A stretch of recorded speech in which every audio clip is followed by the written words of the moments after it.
Hey everyone, I just want to go over some notes on how to solve an application of a system of equations. So here I wrote 5 steps to really help you solve these easily. Similar to the steps when we solved word problems in the Google Meet from 2 weeks ago. We're going to start by reading the problems. Then we'll define variables. It's usually going to come in the end, so it's probably going to come here in this last sentence.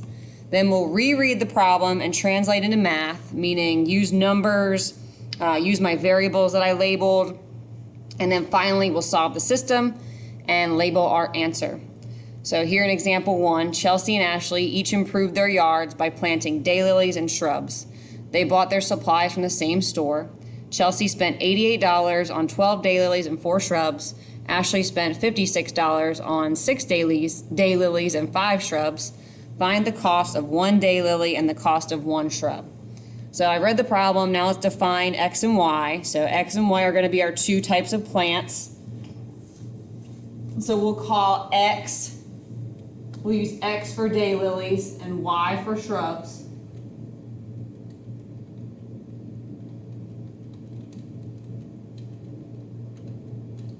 And now I'm going to go back and reread the problem and plug those variables in where they belong and look for some math stuff.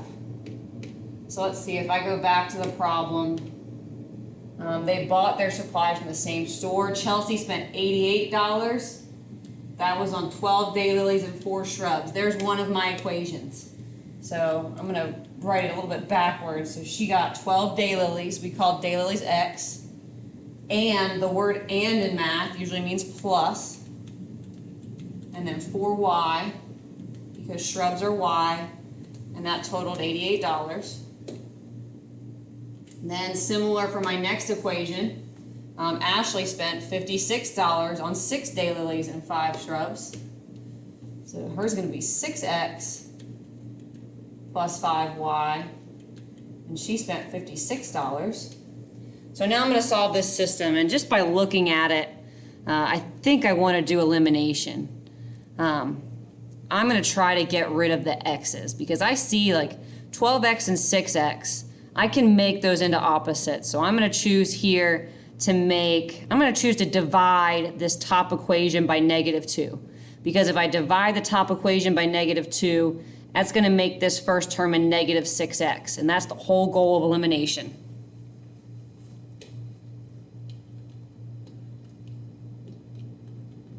So divide everything by -2. That's going to turn this into -6x. Minus 2y equals -44. The second equation will stay the same.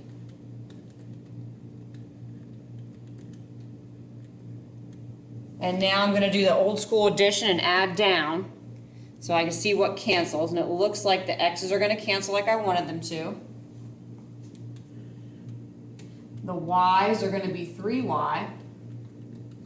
And then if I subtract my numbers there, if I add my -44 and 56, I get 12. So if I divide both sides by 3, we get y equals 4. And now to find x, I'm going to take that and I can plug it into any of the equations. Move this down a little bit.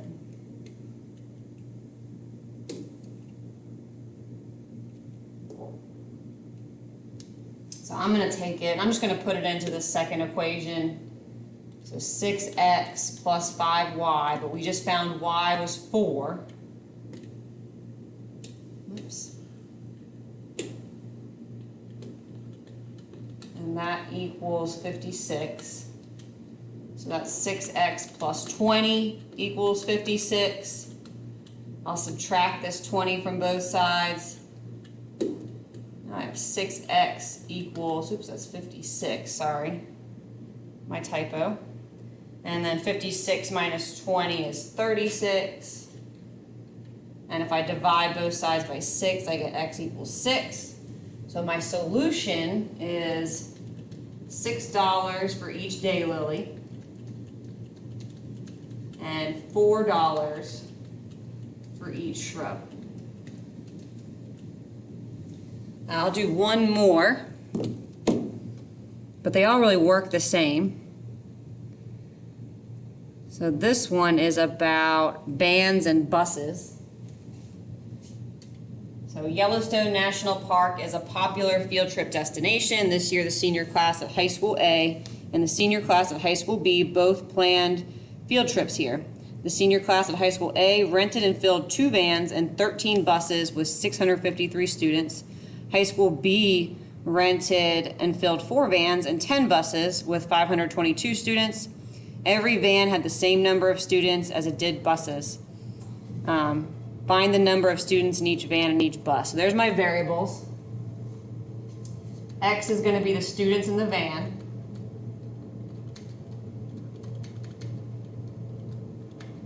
And Y is going to be the students in a bus.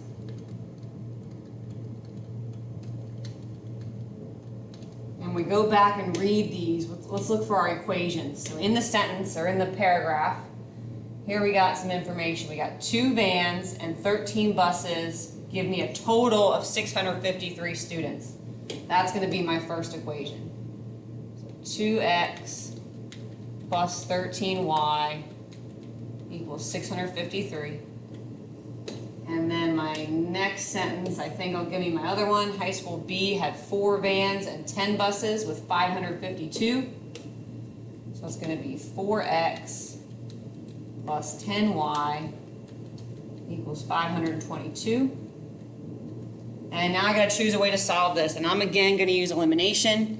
Again, I see if I divide, I've been dividing here because it makes the numbers smaller. So if I can make these smaller, I'm going to try to do it. And I'm going to divide again by -2. It will not always be -2. It's just a coincidence. I could also multiply the top equation by -2. Okay, with the same result, it's just multiplying makes these numbers a little bigger. So I'm going to try to stick with division. So here I'm going to divide this second equation by -2. Again, it's not always going to be -2, it's a coincidence. So I divide this whole equation by -2. That's going to make that -2x minus 5y equals, it's 522 divided by -2. It's going to be 261. My top equation is going to stay the same.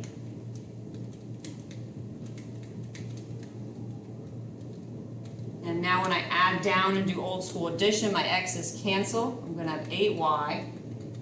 And then 653 minus 261 is 392.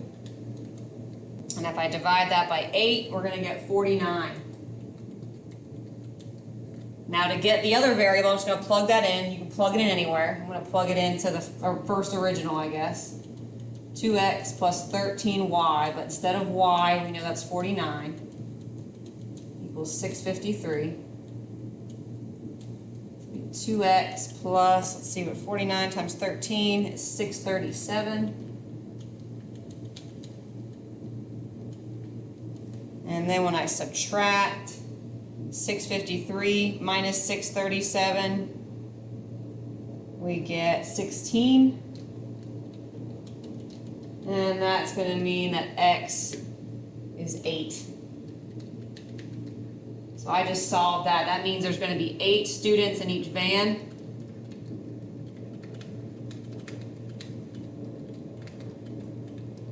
And 49 students on each bus.